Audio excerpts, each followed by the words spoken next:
Muito bem, estamos de novo aqui no nosso desafio de 21 dias, hoje com a minha amiga Nath Molinari. Onde vocês acompanharam o Tom, hoje eu estou com a Nath aqui e vamos bater um papo muito massa sobre propósito, um assunto que eu amo falar também, e eu sei que ela está trabalhando aí com isso também, teve um evento esses dias, queria saber um pouquinho mais sobre isso. Mas, primeiro de tudo, Nath, se apresenta para a galera aí, fala um pouquinho de você, da família, conta para a galera quem é Nath Molinari. Vamos lá, que profundo, né? Quem é Nath Molinari é muito de frente com o Gabi. Eu sou esposa do Tom, eu sou mãe do Ben, mãe do João. Costumo dizer que são as coisas que não mudam, né? São as coisas que eu vou ser para sempre. E aí o que eu estou fazendo no momento pode mudar, porque eu sou essa pessoa que uma temporada está fazendo uma coisa, outra temporada está fazendo outra. Mas a minha formação original é de comunicação, né? De comunicação visual. Eu sou comunicadora e tudo que vem depois disso é acréscimos e curiosidades, né? Já tive um tempo de crise bem grande com relação a isso. Hoje eu sou bem resolvida. Mas eu sou aquela pessoa que, se você pegar o currículo, é um Frankenstein. Não faz sentido nenhum, assim. A pessoa tem de museologia a gastronomia básica. Tem meu currículo, tá lá.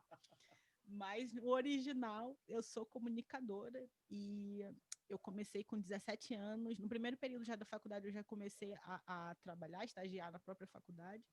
Eu comecei com parte de editorial, trabalhando com livro infantil, tudo mais. E depois eu migrei para agência. Trabalhei em 2 agências de publicidade.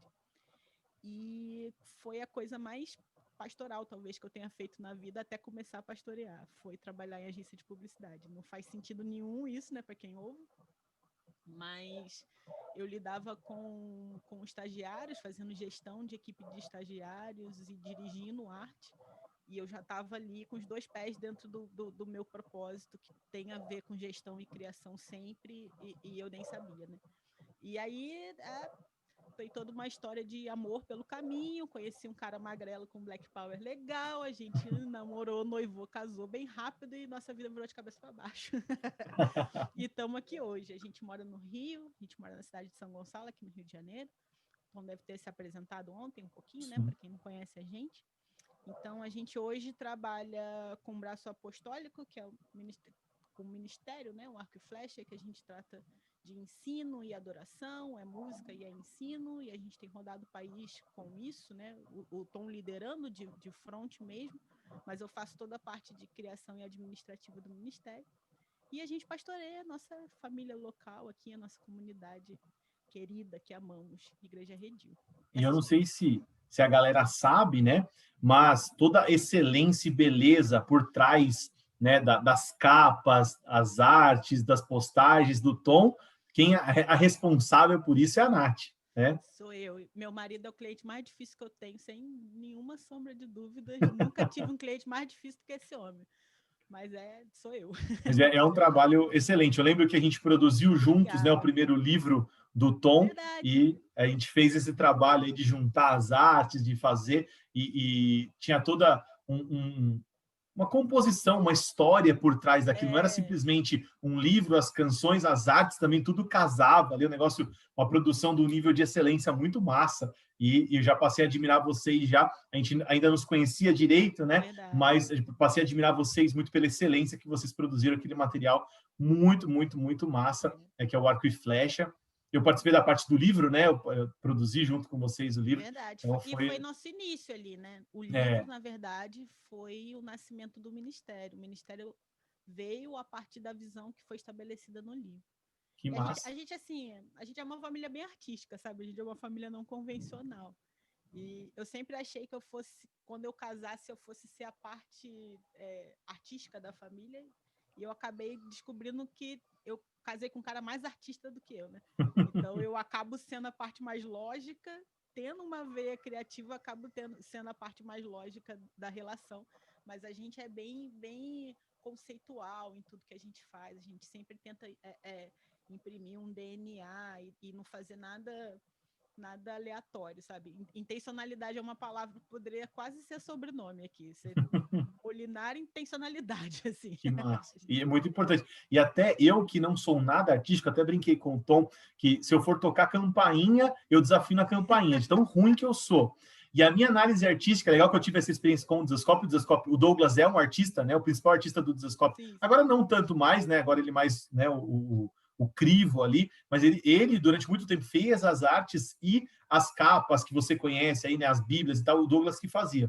E a minha reação com relação às artes do Douglas era só assim, tipo assim ou assim. O que eu poderia acrescentar era isso. E geralmente era assim, e geralmente o meu assim significava sucesso. Eu não sou gosto nenhum, né? Mas eu mesmo sendo esse zero à esquerda, assim, eu consegui admirar a arte de vocês, acho que tocou ali no meu coração a maneira como vocês fazem, conduzem isso, então, parabéns, você conseguiu atingir esse coração horrível artístico aqui, é porque o trabalho de vocês é muito bom. Obrigada, leve como um elogio, assim, para a vida, assim. Mas vou imprimir e mandar num quadro. Isso, E, inclusive, para pôr um anexo aqui, o Douglas não conseguiu ainda, tá? A arte do Douglas não me tocou ainda, infelizmente, mas a sua já alcançou esse nível. Essa é a hora que a gente corta pro cara não ficar triste, né? Não, aqui é sinceridade. Mas o pior que ele falou para mim assim, você virou um nível de qualidade que, assim, você não gostou, eu sei que é sinônimo de sucesso, entendeu? Então, que bom que o seu eu gostei tem sucesso. Isso que é inexplicável, a física não explica isso, né? O que importa é funcionar, né? Exato. Se funciona, tá tudo certo. Legal. E no meio do caminho, né, de tudo isso, você conseguiu fazer uma escadinha aí, né? Porque tem um processo mãe, né? E emendou dois de uma vez aí. Eu sei que não é nada fácil. Qual que é a diferença dos dois? 1 ano e 4 meses. 1 ano e 4 meses. Eu falo sempre que o bem é nosso maior plano, que a gente planejou ele desde... A gente noivou, assim, e a gente já começou, na verdade, a receber até palavras sobre ele. Quando a gente estava no nosso 2º ano de casamento, se eu não me engano, eu tive uma visão muito clara com o Ben, e era ele, assim, sabe? É ele hoje.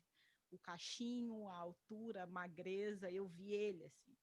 E foi uma visão crucial até para o nosso casamento, porque até nos momentos de crise ali, eu lembrava dessa visão e eu pensava que tinha alguém que viria daquilo.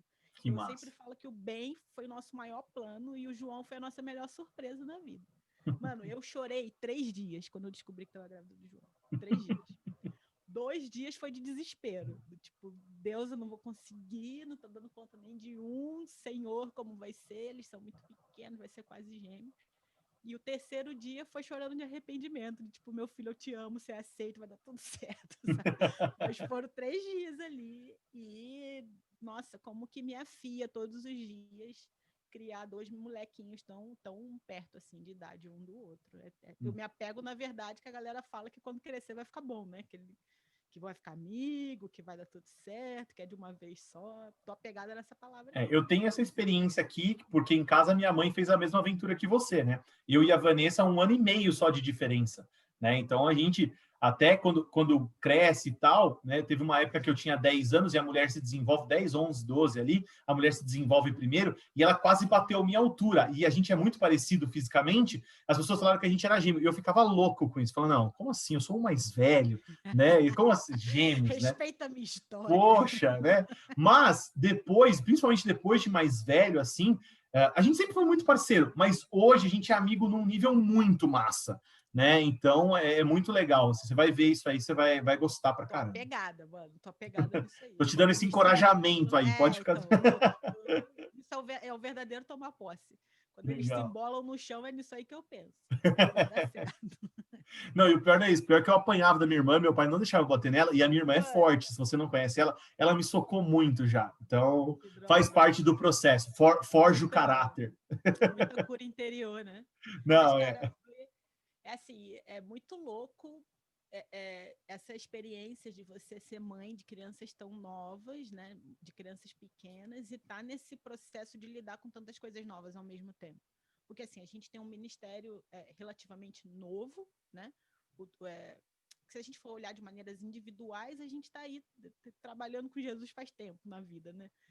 O Tom roda o país cantando há 10 anos, mas com propriedade do entendimento do que a gente está fazendo, construindo de fato, a gente está aí uns 5 anos, vamos dizer assim. Então é bem recente o que a gente está construindo como Arco e Flecha. A nossa igreja tem 1 ano, né? A gente nem inaugurou a nossa igreja ainda. Opa, tá me ouvindo? Tô. A nossa igreja ela tem 1 aninho só, é um bebê. Então, a gente está cercado de coisas novas, ao mesmo tempo que a gente vai descobrindo a maternidade, a paternidade, as fases diferentes de ser responsável pela criação de alguém. Isso vai forjando a gente em ser pais numa comunidade local, isso vai forjando a gente para o apostolado com o ministério. Então, acaba sendo um ciclo, assim, sabe? Acaba tudo meio que convergindo. A gente vai fazendo malabarismo, né? Você tem que ir botando todas as bolinhas para rodar ao mesmo tempo. Tem hora que uma cai no chão, a gente pega e bota de volta, mas tem sido uma experiência incrível. Eu fico ansiosa, eu tenho grande expectativa em chegar nos 70, 80 anos e olhar para essa fase que a gente está vivendo agora, sabe? Porque lá na frente já vai ser um legado, mas hoje é uma semente que a gente está regando, vai ser... Eu quero ter essa experiência de chegar lá na frente e lembrar dos primeiros dias. Eu acho que vai ser bem louco. Ah, vai ser muito massa, vai ser muito massa. E, cara, eu sempre pergunto para os meus convidados, na verdade, eu sempre pergunto, não, eu deveria perguntar para todos, e eu esqueci no começo, aí minha produção me cobrou, e agora nos últimos eu estou fazendo essa pergunta, que é como você descobriu o seu propósito, como você se descobriu ali em Deus e tal, como é que foi essa experiência para você? Essa semana, eu estava conversando com uns amigos, e eu tenho umas amigas que elas falam, eu tenho medo do que eu vou conversar com você e virar um post seu no Instagram no dia seguinte. Eu sou essa pessoa da crônica, né, que escreve sobre o que está vivendo. Assim. Então, geralmente, quando eu tenho uma conversa que me marca, isso vira um texto em rede social.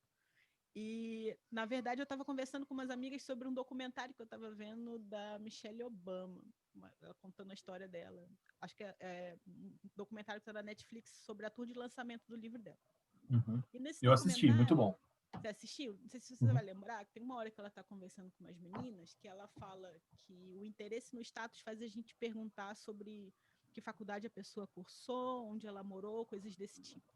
Mas quando a gente se interessa pela essência da pessoa, a gente pergunta sobre os avós, a gente pergunta sobre os pais e tudo mais. E aquilo ali me deu um gatilho, porque eu sempre fui essa pessoa.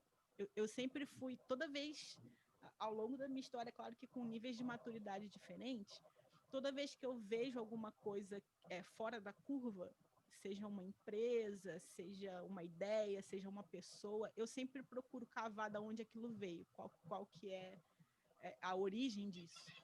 E esses dias eu estava pensando sobre a minha própria origem, e tem a ver com o que você perguntou, né? Como eu descobri meu propósito. A base da descoberta do meu propósito são os meus pais. Eu comecei ali. Eu lembro de um dia que eu tinha acabado de entrar na faculdade. Não, eu já estava um tempo na faculdade, na verdade, mas foi minha primeira reunião de trabalho, assim, sério. Meu pai me sentou e ele falou comigo: olha, você é uma mulher, você vem de uma cidade periférica e tudo mais, e você está num meio que é composto por homens, né? O meio publicitário é bem difícil para a mulher, na verdade. E meu pai me deu uma conversa muito breve, ele falou assim para mim: você nasceu para isso, sabe? Você é criativa desde sempre, mas você enxerga as coisas de uma maneira diferente desde sempre. Então, aproveita o histórico de gestão que você tem. Os meus pais são empresários, administradores, né? Aproveita o histórico de gestão que você tem, emprega isso na criatividade que você tem e dificilmente alguém vai te parar. Eu tinha 18 anos, né? Eu fiquei, mano, esse cara não faz ideia do que ele tá falando. Ele já tá consolidado na vida, né? Eu tremendo, igual bola verde, porque eu tinha reuniões para encarar e isso era muito difícil para mim. Eu esqueci dessa conversa, cara. Eu esqueci completamente dessa conversa. Ela entrou naquela caixinha de coisas que os seus pais falam para você, que você só vai lembrar quando você vira pai e mãe, sabe? E esses dias, coisa recente, eu fui refletir sobre como que eu me descobri, no que eu nasci para fazer, sobre quem eu nasci para ser e o que eu nasci para fazer. E eu lembrei dessa conversa. O meu pai enxergou quem eu deveria ser e o que eu tinha nascido para fazer antes de qualquer outra pessoa. E ele sempre foi intencional em me instruir com relação a isso. Então, meu pai sempre me fez ler muito, meu pai sempre... E eu acho interessante que não só ler livros, meu pai me ensinou a ler pessoas desde cedo. Meu pai e minha mãe. E isso até hoje no ofício pastoral me ajuda muito. Então, eu sempre tentei... na fase da adolescência, que não tem a maturidade, isso foi até um pouco prejudicial, que eu era bem cabreira com as pessoas, sabe? Eu ficava deixa eu ver aqui qual que é a tua antes. Mas depois foi ficando mais rápida nisso. E esse lance de ler as pessoas, entender as raízes, as motivações, os porquês e os praquês das pessoas que me cercam, eu descobri que isso servia não para eu rotular as pessoas, mas para eu ajudar elas a chegar onde elas deveriam chegar. É isso. E eu comecei a fazer isso de maneira natural. Eu comecei a fazer isso com estagiários, que teoricamente era para eu ensinar eles uma profissão, era para eu ensinar eles a mexer num software, alguma coisa desse tipo. E eu ia entendendo naturalmente a personalidade do cara, quais que eram os sentimentos, botões deles, né? Tipo, quem era movido a desafio, quem era movido a raiva, quem era movido a medo. E eu fui criando um repertório com relação a isso. Eu acredito que tem a ver com a natureza pastoral, né? Com a natureza mestral, tipo, algo que sempre esteve ali, mas eu fui descobrindo como fazer isso no dia a dia e hoje eu não me vejo fazendo outra coisa, sabe? Acho que com relação à execução do ofício, eu posso estar hoje atendendo clientes, como há 3 meses atrás eu estava trabalhando com restaurantes, atendendo clientes e tudo ali, de repente eu entendi que não era aquilo ali, tá me desviando do foco da igreja, e daí eu boto outra pessoa para fazer aquilo, eu vou fazer outra coisa. Eu posso estar botando a mão de maneira diferente nisso, mas a gestão e a criatividade não vão me largar nunca. Que massa, que massa. É a sua essência, e você pode atacar de qualquer lado que vai girar em torno disso, né? E é muito massa, que é como se fosse um diamante, né? Que você pegou e você vai lapidando, e você vai amadurecendo, e você vai vendo ele mais bonito. E aí você sabe que tem a ver com aquilo, né? Muito massa. E você entende... Eu me senti mais segura dentro do meu propósito quando eu comecei a entender que ele era um guarda-chuva que eu poderia botar várias coisas debaixo. E não um tipo de palco ou plataforma que eu precisava subir. Entende? Enquanto eu achava que era um lugar que eu precisava subir e eu só poderia trabalhar em cima daquilo ali, me limitava muito. Porque, por personalidade, eu fico entediada muito fácil com as coisas. Eu sou aquele tipo... Eu sou a pessoa que pensa, cria e dá para alguém fazer, sabe? Eu não sou muito de ficar ali fazendo manutenção dos mesmos processos. Eu não funciono assim. Então, e casar com uma pessoa que tem escrito na testa o que nasceu para fazer, me deixou muito em crise. Porque se a pessoa olha pro Tom, já descobre que ela nasceu para fazer na mesma hora, assim. Já sabe que ele nasceu para aquilo ali. E eu nunca tive isso muito forte, assim, muito taxativo.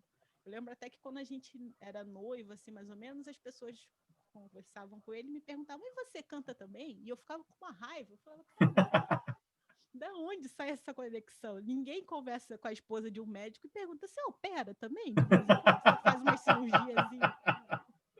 Não entendi aquilo. Mas eu descobri que me afetava tanto porque nem eu sabia direito ainda, né? Eu entendia...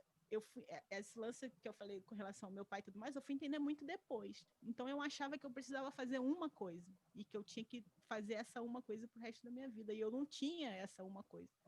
Então, quando eu entendi que eu deveria atuar, eu podia atuar debaixo desse guarda-chuva de gestão e de criatividade, e o que eu decidisse fazer dentro daquilo ali, debaixo daquilo ali, ia dar certo, foi libertador para mim. Porque daí eu sei que se eu resolver abrir uma cafeteria amanhã, ela vai dar certo, sabe? E se eu resolver, sei lá, fazer coisa X, vai dar certo. Se eu me mantiver debaixo desse guarda-chuva que é o meu propósito.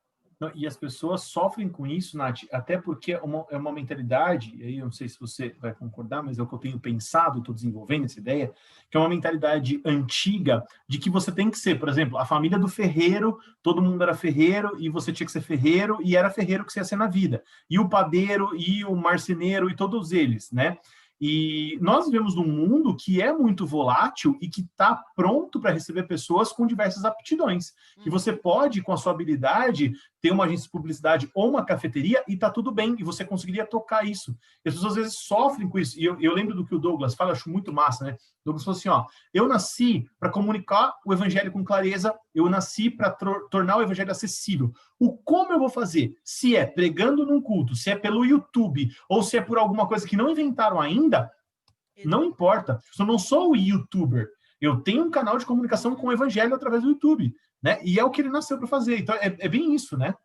E se o YouTube acabar amanhã, você Exato. continua tendo a sua vocação, o teu propósito da mesma maneira, e você vai encontrar um outro jeito de fazer aquilo, né? Exato. Mas esse lance essa bola que você levantou da família, eu acho que é uma algema ainda muito forte, é muito antiga, né?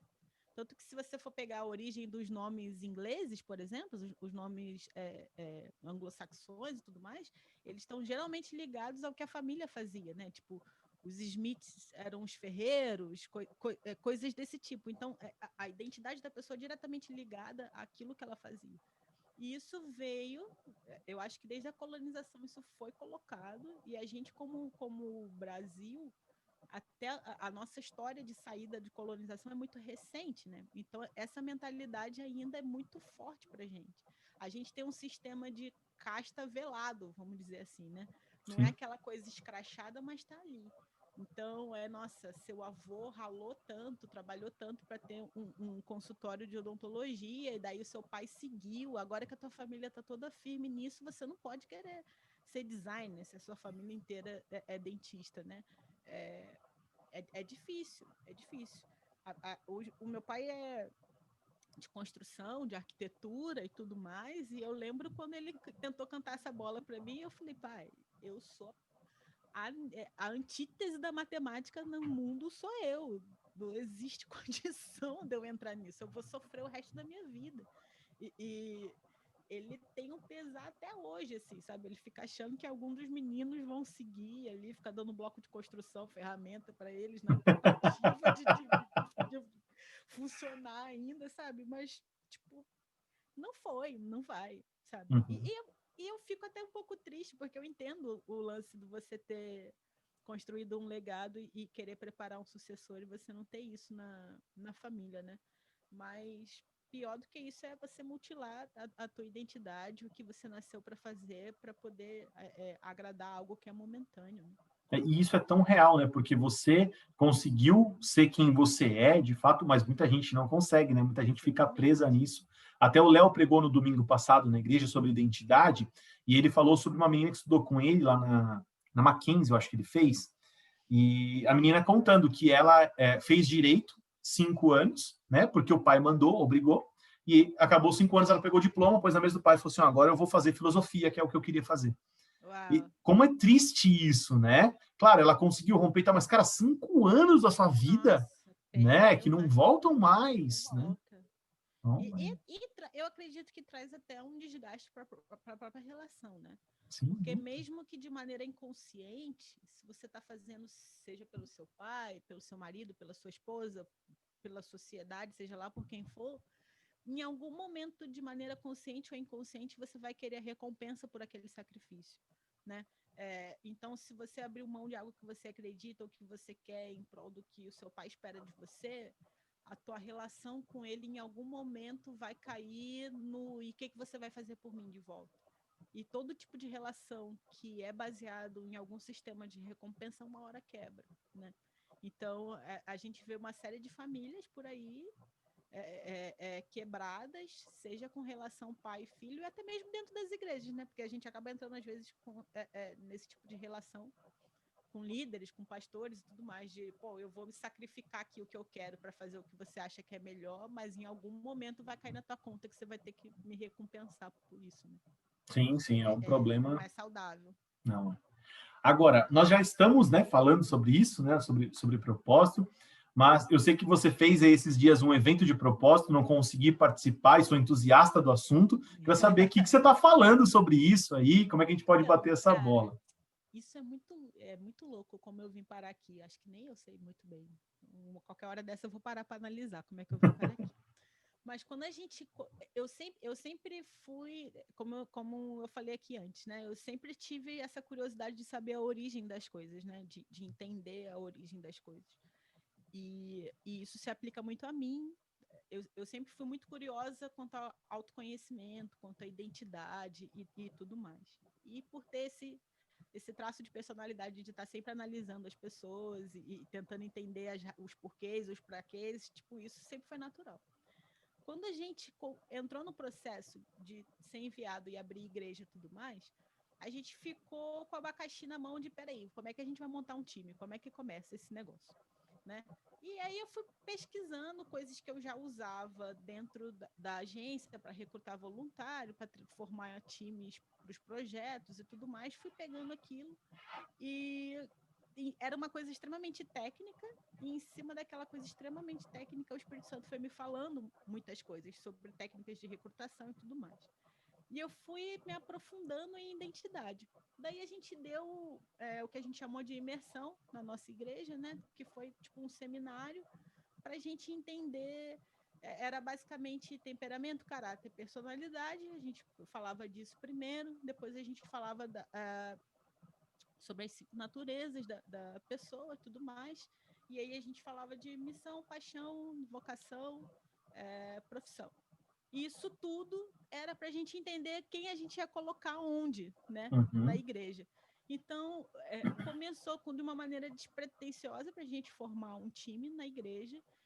E no final, foram 2 dias isso. No final desses 2 dias, as pessoas estavam extremamente impactadas, assim, extremamente impactadas, porque... E muito engraçado porque elas se impactaram principalmente quando elas entraram em personalidade, em temperamento. A parte de natureza é um choque para muita gente, você entender que você não é consagrado pastor, você nasce pastor e você reconhece esse processo no caminho, né? A gente está acostumado a falar isso, porque é um alinhamento teológico, né? É o que a gente entende biblicamente falando. Para a gente já é natural, mas tem gente que nunca ouviu isso na vida. Tem gente que nunca entendeu que não existe um plano de carreira dentro do ministerial, né? Que você começa diácono e termina pastor. Tipo, existe sim, sim.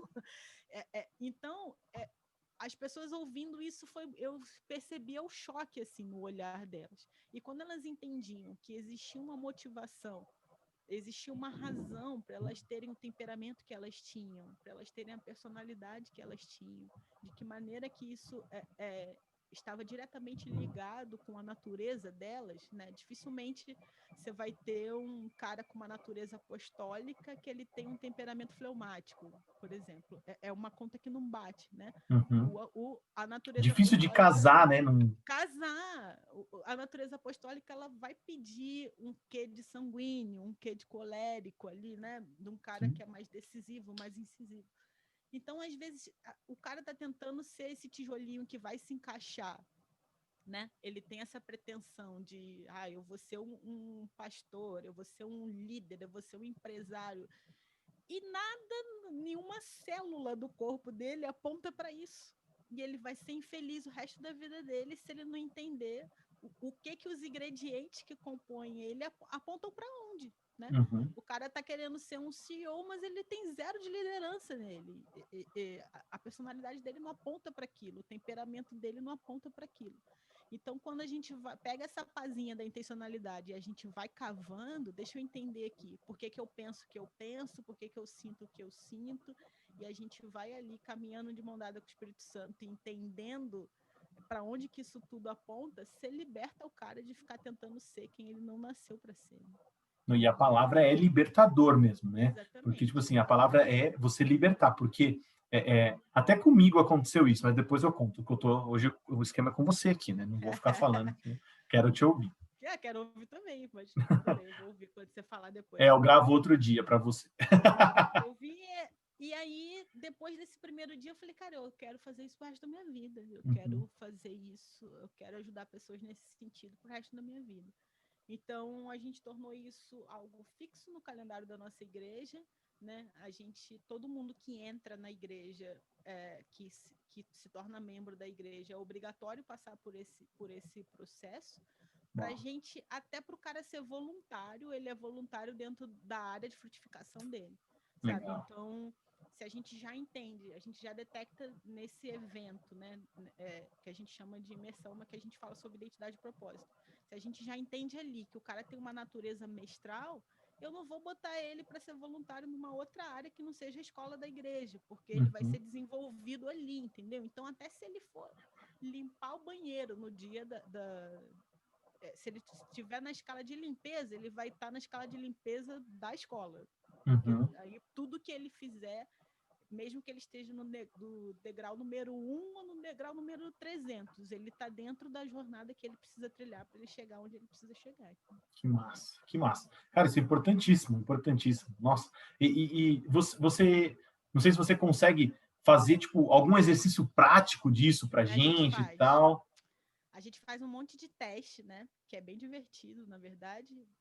Eu tenho algumas amigas psicólogas, elas foram me ajudando a validar, né? Que tem muito teste louco na internet. Sim. Então, elas foram me ajudando a validar alguns tipos de teste e a gente faz o teste prático de temperamento, a gente faz o prático de personalidade, e aí a gente conversa um pouco sobre caráter, né? Sobre toda a experiência, toda a vivência que você tem, que jogado em cima do temperamento, que é o chassi, né? Que é o item de fábrica, como é que isso forma a tua personalidade. E aí a gente faz teste de personalidade, entende se a pessoa está num grupo de liderança, se a pessoa está num grupo de execução, se ela é um pacifista, tipo, onde que ela se encaixa naquilo ali. Eu até esqueci o nome do teste, aquele que foi Tipo, inventado na Segunda Guerra, sabe? o DISC. É M alguma coisa. Esse teste foi inventado nos Estados Unidos na Segunda Guerra Mundial. As mulheres, elas eram duas, mãe e filha, se eu não me engano. Elas estavam liderando o movimento de encaixar as mulheres para tomar o espaço dos caras que foram para a guerra, né? Então, elas precisavam entender quem se ia funcionar em cada área, nas fábricas, nas escolas e tudo mais. E aí elas aplicavam esse teste de personalidade.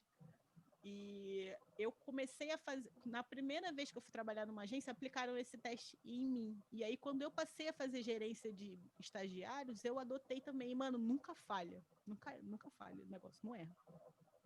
É batata. E depois eu acerto.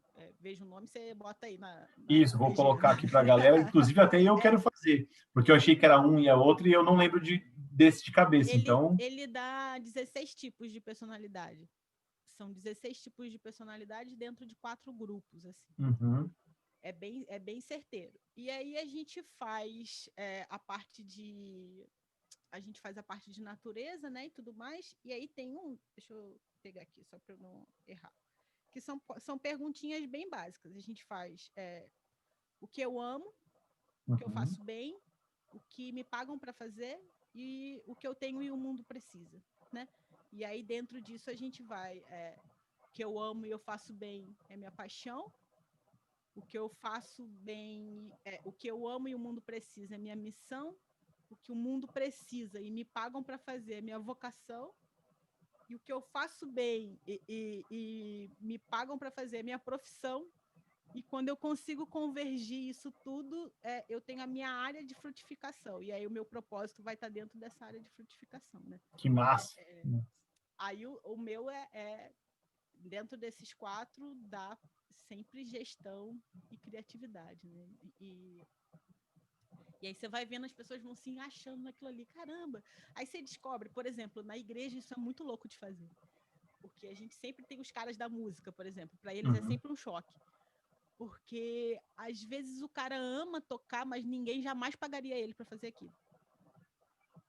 Entende? Tipo, é uma paixão e ele tem essa utopia de que ele pode viver disso.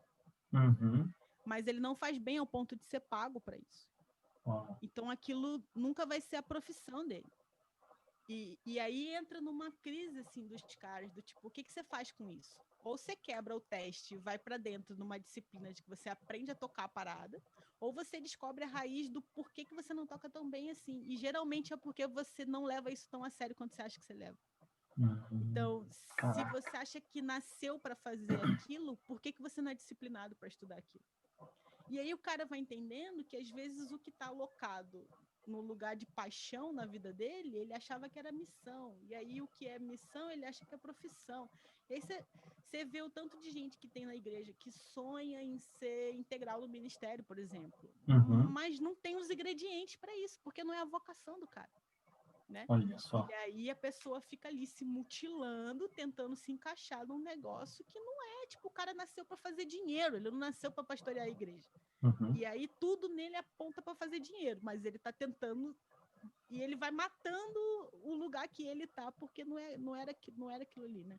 Então você vai vendo no semblante das pessoas, assim, sabe, o choque do nossa, ao mesmo tempo que agora faz sentido, porque que eu estava sofrendo, eu posso me libertar disso e seguir em frente, né? É bem Nossa, isso. que massa. Nath, ó, eu vou falar para você. A gente tem também algumas coisas que a gente faz parecidas aqui e tal, Uhum. mas eu fiquei morrendo de vontade de fazer isso. Nós vamos ter que tocar uma figurinha aí depois para a gente Vamos aplicar na galera aqui, viu? E aí, a gente fazer precisa multiplicar.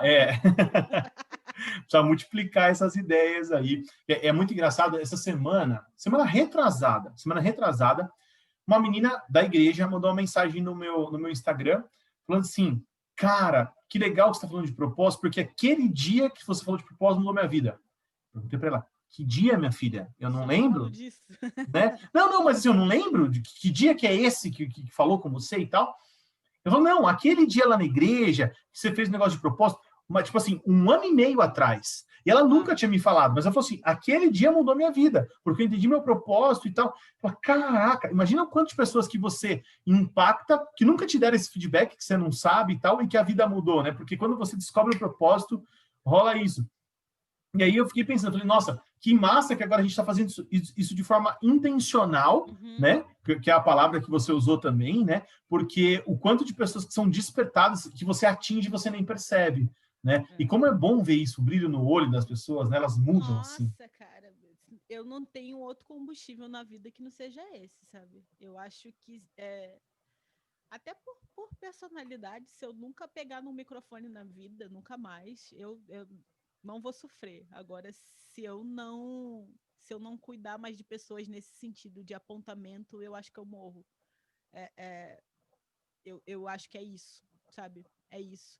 E é tão necessário, cara, falar. Propósito deveria ser matéria do ensino médio, sabe? Deveria ter algum tipo de crivo que você só se forma, você só sai da escola se você souber para onde você vai, o que você vai fazer. A gente ia ter profissionais muito melhores, né? Quem nunca foi quem nunca foi atendido em algum tipo de serviço de atendimento ao público, mesmo por uma pessoa que jamais deveria trabalhar com pessoas na vida, né? Que não tem nenhum tino para trabalhar com pessoas e tá ali, né? É, é, quem nunca, né? Quem nunca passou por isso? Tem gente que acho que eu tô até meio obcecada. Quando eu vou no shopping, coisas desse tipo, eu sou mal atendida, eu tenho vontade de aplicar vários testes na pessoa só para ela perceber que ela tá no lugar errado. Não, mas é impressionante isso, né? Porque, tipo assim, eu tenho essa relação com pessoas também, claro, né? Porque eu gosto muito e falo disso, mas com empreendimentos. Então, a Thaís já usa uma frase. Ela olha para mim assim, ela já me vê analisando uma empresa, assim, tipo, praça de alimentação, acontece muito isso. Por quê? Porque você vê um cara com um comportamento que você sabe que ele é o dono da empresa e você sabe que ele não sabe o que está fazendo ali. Então, a Thaís olha para mim, ela me olha analisando, ela olha para mim e fala assim, está fadada. Está fadada o quê? Ela já sabe que eu vou falar para ela, essa empresa está fadada ao fracasso, né? Ela já está ali, né? E assim, é engraçado porque a Thaís fala só, você fica fechando as empresas de Bragança, mas não é eu que estou fechando, eu só estou constatando que, tipo assim, bate 3 meses, ela não vai Já aguentar. era. Ela não está pronta, não está preparada para aquilo. E infelizmente acontece muito, Nath. Tipo assim, o cara pegou, ele era bem sucedido no trabalho dele, aí ele saiu de lá com uma bolada na mão, ele compra uma franquia e fala assim: olha, a franquia tem um modelo de negócios, então eu vou conseguir gerir, administrar isso. E não é bem assim. E ele se vê perdido ali e ele gasta toda a grana dele da saída da empresa, né? E se perde. E com pessoas a mesma coisa, ela não deveria estar lá, né? Aquela pessoa está no lugar errado, né? E Eu chamo infelizmente. de franquia de FGTS, essas empresas. Isso, é isso. O E, cara cara, pega o FGTS e já nasce uma empresa. Mas há 6 meses atrás ele não fazia ideia de qual era aquele nicho, não estudou o mercado, não não está faz ideia do que é preparado. para fazer. Tipo, ele não é um líder. Eu acho assim, Thiago, de verdade, eu falei isso na igreja esses dias. Eu acho que a gente criou um sistema, e a igreja tem bastante culpa disso. Não somos a origem, mas a gente importou isso. A gente veio de uma geração, a geração cinquentista ali, tudo mais, do lance da carreira, de ter o plano de carreira, de nascer e morrer fazendo a mesma coisa, e de que todo mundo era funcionário e poucas pessoas eram líderes. A gente passou para o 80 disso, né? A gente saiu do 8 para o 80. A gente passou por uma geração onde a gente empurra a liderança goela abaixo de todo mundo. todo mundo é um líder, você tem um potencial, você faz, você acontece, você parará, parará. A gente está matando as pessoas com esse discurso. Porque nem todas as pessoas são líderes. Nem todas as pessoas são tomadoras de decisão. Natália, aqui, eu não tenho base científica nenhuma para isso. Mas eu entendo que tomada de decisão é um dom. Todo mundo tem capacidade de tomar decisão, mas isso aqui, ó, né? A rapidez, a capacidade de você anteceder, você prever e tomar decisão antes que o caldo entorne, isso é um talento. E se o cara vai empreender, se o cara vai dirigir, se o cara vai liderar, e aí seja uma sorveteria ou se ele vai liderar uma igreja no sentido administrativo, né? Falando de igreja agora como uma instituição, não no pastoreio, mas no cara que faz o negócio andar, o CNPJ. Às vezes o cara não está no DNA dele ser essa pessoa, mas ele pode ser um braço direito fantástico, ele pode ser um braço direito incrível, ele pode ser um analista sensacional, sabe? Eu gosto muito de uma metáfora bem famosa sobre grupos os grupos que são necessários para fazer o trem sair de uma estação e chegar até outro trem, até outra estação, né? Então a gente tem o grupo que vai construir o trem, que vai planejar o trem, a mecânica, as peças, o funcionamento, o desenho, os caras que vão sentar ao redor de uma mesa e vão sonhar com o desenho desse trem. A gente tem o grupo que vai fazer esse trem acontecer, né? Que vai transformar o papel numa realidade, vai construir o trilho, vai construir o trem. A gente tem o grupo que vai se importar com os passageiros desse trem, se todo mundo está bebendo água, se o motorista está em segurança, o que está sendo servido, se o ar-condicionado está funcionando, as pessoas que não estão nem aí para a mecânica, elas estão querendo saber das pessoas que estão dentro do trem. E a gente tem o grupo que vai saber se esse trem vai sair de uma estação e chegar na outra, porque senão o trem pode estar com todo mundo confortável, funcionando bem, andando em círculos para sempre, e ninguém percebe se ele vai para algum lugar. E entender em que grupo você se encaixa é essencial. É fundamental.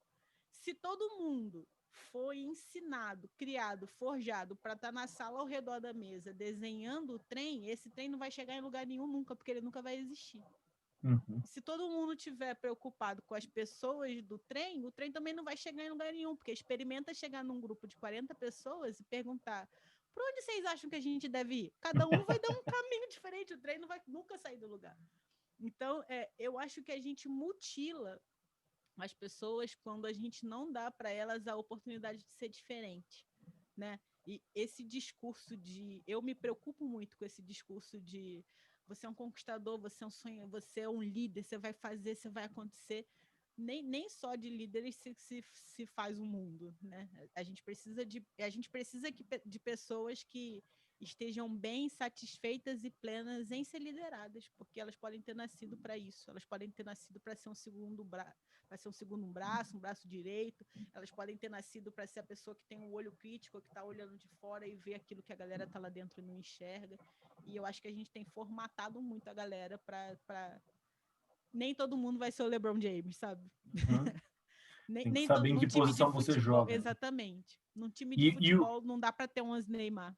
O LeBron incrível, só que se tivesse sozinho não faria nada, se tivesse o grupo construindo, se tivesse 11 Neymar, ia tomar gol toda hora, porque não ia marcar bem, não ia defender bem, não ia, né? Você imagina 11 Cristiano Ronaldo num time, sabe? Não ia funcionar. O cara é um gênio, mas ele é egoísta, sabe?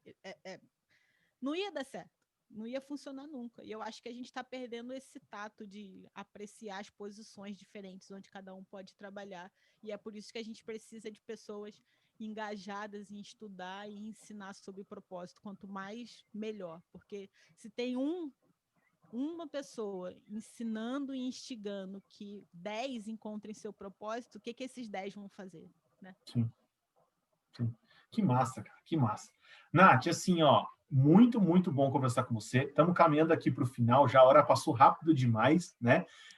Mas eu queria que você falasse aí, no finalzinho, tipo, para as pessoas que ainda não encontraram seu propósito, não descobriram seu propósito, e tem isso por objetivo, inclusive, é muito importante que ela faça isso para ela dar o norte, né, para a vida dela. O que ela pode fazer agora, por exemplo, assim, né? Tipo, ó, tô construindo meu 2021 aqui, tô planejando, né, desses 21 dias e tal, mas eu não tenho meu propósito ainda. O que eu faço, Nath? Olha, a minha primeira dica, que eu dou para todo mundo que me faz esse tipo de pergunta, é procura ajuda.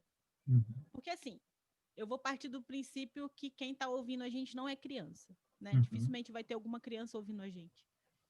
Então, se você já chegou na sua idade adulta sem descobrir quem você nasceu para ser e fazer, se você não descobriu isso sozinho até agora, provavelmente você não vai conseguir sozinho. Então, procure ajuda. Você pode procurar ajuda de mentores presenciais, você pode procurar ajuda de mentores virtuais, você pode procurar ajuda de livros que vão ser seus mentores. Eu sempre falo que na minha jornada eu tive mentores que não fazem ideia de que eu existo na vida, mas eu consumi conteúdo dos caras e foram um pão que me sustentam até hoje. Então, tem interesse. Sabe, tem interesse. Todo mundo que me conhece mais de perto sabe que intencionalidade é a minha palavra favorita. Eu tenho desespero de viver sem querer, cara. A palavra Uau, é essa. que Eu tenho frase, hein? desespero de viver sem querer. Eu tenho desespero de desperdiçar um dia. De acordar e dormir e, tipo, esperando, assim, o tempo passar. Aquele Então, esquema eu Zeca acho... Pagodinho, né? Deixa a vida me Deixa a levar. vida Né? me levar, exatamente. Mano, eu acho que até o nosso descanso ele precisa ser intencional. Até o nosso momento de lazer ele precisa ser intencional. Essa semana aí a gente sumiu, a gente passou uma semana off, a gente desligou o celular, sumiu, ninguém achava. Porque a gente entendeu que a gente precisava descansar. Mas é de propósito, sabe? Tipo, não deixa o caldo entornar para resolver parar. Então, eu acho que todo mundo que quer se encontrar e fazer de 2021, acho que faltam 21 ou 20, sei lá, faltam aí poucos dias pro ano acabar. Usar esse período para dar corda na intencionalidade, sabe? E que essa virada não seja só um virar de página de calendário, mas que seja de fato uma transição para uma temporada nova. E essa temporada começa apertando esse botão de intencionalidade e o primeiro passo que você vai conseguir dar é procurando ajuda. Então, cara, vai atrás do Thiago aí, me manda mensagem, sei lá o que você vai fazer da sua vida. Já falei, agora o abacaxi tá na tua mão, você descobre como é que você descasca. Mas procura ajuda, porque de verdade, Uau. se você já é um cara adulto que tá ouvindo a gente agora, e você ainda não sabe o que fazer da sua vida, provavelmente você não vai descobrir sozinho. Então, você precisa de alguém para te dar a mão. Que massa. Cara, eu costumo dizer que às vezes 1 hora de conversa, às vezes não, comigo sempre deu certo. 1 hora de conversa é capaz de mudar o jogo, né? São as perguntas, né? As perguntas ali que você ouve, que nunca te foram feitas, que você nunca conseguiu se fazer, ou ninguém fez para você, que você ouve, às vezes a resposta já está aí mesmo, né? Já está na pessoa, ela E a só pessoa nunca não consegue conseguiu pôr para expor isso. fora da vazão, exatamente. É. Que massa, Nath. Nath, muito obrigado, cara. Muito obrigado por essa conversa, esse bate-papo. Foi muito rico, muito gostoso. Eu que agradeço, mano. Que prazer. E eu já falei com o Tom, vou repetir aqui para você, né? Que o Arco e Flecha postou essa semana aí sobre aonde vai ser gravado e tal. Eu coloquei lá, Bragança Paulista, a verdadeira casa de vocês, né? Você Então... sabe que esse é o medo maior de todo mundo aqui da igreja, né? Quando a gente é? Fala que vai para Bragança, os caras já ficam assim, já começam não a vai rir, voltar. O medo da gente não voltar é muito grande. Não, o Tom, ele sempre faz isso. Primeira vez, eu nem falei isso na nossa conversa, mas a primeira vez ele machucou meu coração de verdade, porque eu acreditei que ele estava vindo mesmo. Acreditou. Não acreditei de verdade, né? Mas tudo bem, já perdoei, tá? Não tô nem... Não doeu mais a hora que eu falei, tá? Mas ele fez isso comigo de novo, quando a gente gravou. Porque ele falou assim, não, pelo menos 6 meses a gente vai passar em Bragança. Mano, Aí, um dia. Não falou quando. Esse dia vai chegar. Mas eu falei para ele, mas é antes do arrebatamento, porque eu preciso saber, né, que você é no vai fazer. milênio. É no milênio? Não, daí ele falou, não, no milênio eu quero estar em Jerusalém. Falei, então tudo bem, então é antes do milênio. Todo mundo em Jerusalém e a gente em Bragança comendo linguiça. Mas é muito bom estar com vocês, porque a gente se sente mesmo em família, né? A gente está com vocês, a gente se sente em casa de verdade. e vocês foram pessoas que a gente aprendeu a amar e a respeitar, a gente ama vocês, que vocês carregam, né? Falei para ele que na adoração ele é o meu preferido, ele falou, você fala isso para todo mundo, falei, não, elenquei nomes aqui, falei, não, você é o meu preferido, não estou brincando, não.